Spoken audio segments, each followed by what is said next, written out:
2022 বৰ্ষৰ প্ৰথমটো মাহ আৰু প্ৰথমটো মাহতে মাত্ৰ কেইটামান ঘণ্টাৰ পিছতেই পৃথিৱীৰ কাষেৰে পাৰ হৈ যাব এটা বৃহৎ উল্কাপিণ্ড আৰু এই উল্কাপিণ্ডক লৈ নাছাৰ তৰফৰ পৰা জাৰি কৰা হৈছে সতৰ্কবাণী।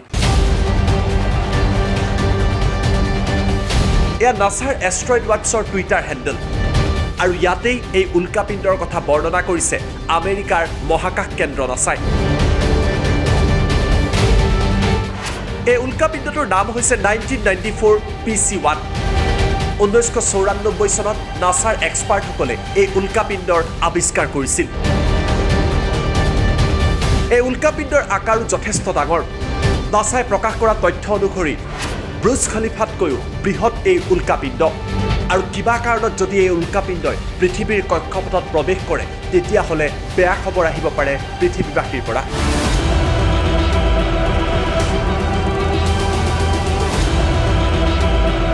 এনেবিলাক কাৰণতে এই উল্কাপিণ্ডৰ ওপৰত নাছাই নজৰ ৰাখে যাতে এনে উল্কাপিণ্ডই পৃথিৱীত খুন্দা মৰাৰ পূৰ্বেই তাৰ তথ্য জনতাক দিব পাৰে।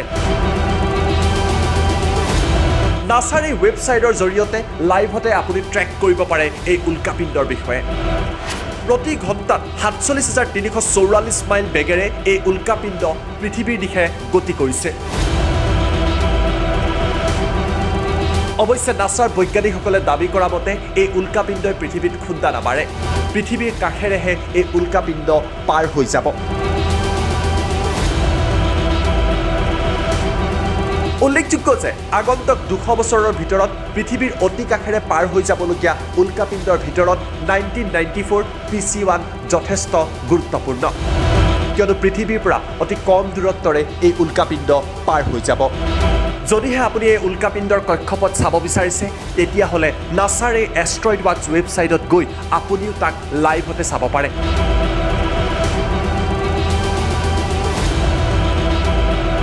বৈজ্ঞানিকসকলে এইদৰে পৃথিৱীৰ কাষেৰে পাৰ হৈ যোৱা প্ৰতিটো উল্কাপিণ্ডৰ ওপৰতে নজৰ ৰাখে। 2022 বৰ্ষটোত এতিয়া এইদৰে এটাৰ পিছত আন এটাকৈ প্ৰাকৃতিক আৰু মহাজাগতিক পৰিঘটনা সংঘটিত হৈয়ে আছে আৰু এইবাৰ প্ৰথমটো মাহতেই পাৰ হৈ গৈছে এই উল্কাপিণ্ড।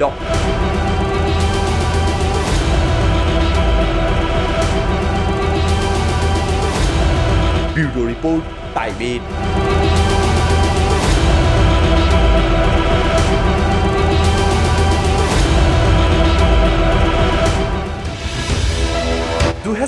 বৰ্ষৰ প্ৰথমটো মাহ আৰু প্ৰথমটো মাহতেই মাত্ৰ কেইটামান ঘণ্টাৰ পিছতেই পৃথিৱীৰ কাষেৰে পাৰ হৈ যাব এটা বৃহৎ উল্কাপিণ্ড আৰু এই উল্কাপিণ্ডক লৈ নাছাৰ তৰফৰ পৰা জাৰি কৰা হৈছে সতৰ্কবাণী। এয়া নাছাৰ এষ্ট্ৰইড ৱাটছৰ টুইটাৰ হেণ্ডেল আৰু ইয়াতেই এই উল্কাপিণ্ডৰ কথা বৰ্ণনা কৰিছে আমেৰিকাৰ মহাকাশ কেন্দ্ৰ নাছাই। এই উল্কাপিণ্ডটোৰ নাম হৈছে 1994 PC-1। 1994 চনত নাছাৰ এক্সপাৰ্টসকলে এই উল্কাপিণ্ডৰ আৱিষ্কাৰ কৰিছিল। এই উল্কাপিণ্ডৰ আকাৰো যথেষ্ট ডাঙৰ। নাছাই প্ৰকাশ কৰা তথ্য অনুসৰি ব্ৰুজ খলিফাতকৈও বৃহৎ এই উল্কাপিণ্ড আৰু কিবা কাৰণত যদি এই উল্কাপিণ্ডই পৃথিৱীৰ কক্ষপথত প্ৰৱেশ কৰে তেতিয়াহ'লে বেয়া খবৰ আহিব পাৰে পৃথিৱীবাসীৰ পৰা।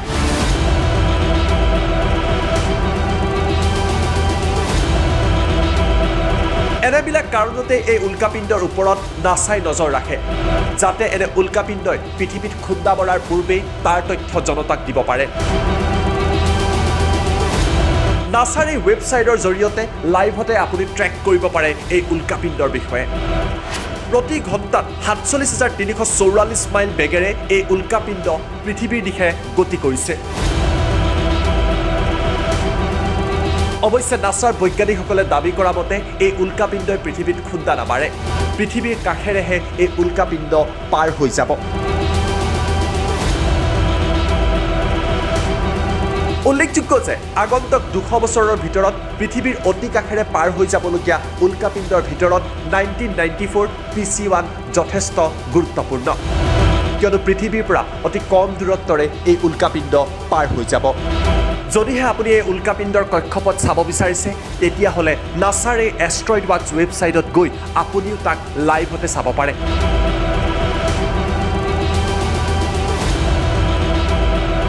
বৈজ্ঞানিকসকলে এইদৰে পৃথিৱীৰ কাষেৰে পাৰ হৈ যোৱা প্ৰতিটো উল্কাপিণ্ডৰ ওপৰতে নজৰ ৰাখে 2022 বৰ্ষটোত এতিয়া এইদৰে এটাৰ পিছত আন এটাকৈ প্ৰাকৃতিক আৰু মহাজাগতিক পৰিঘটনা সংঘটিত হৈয়ে আছে আৰু এইবাৰ প্ৰথমটো মাহতেই পাৰ হৈ গৈছে এই উল্কাপিণ্ড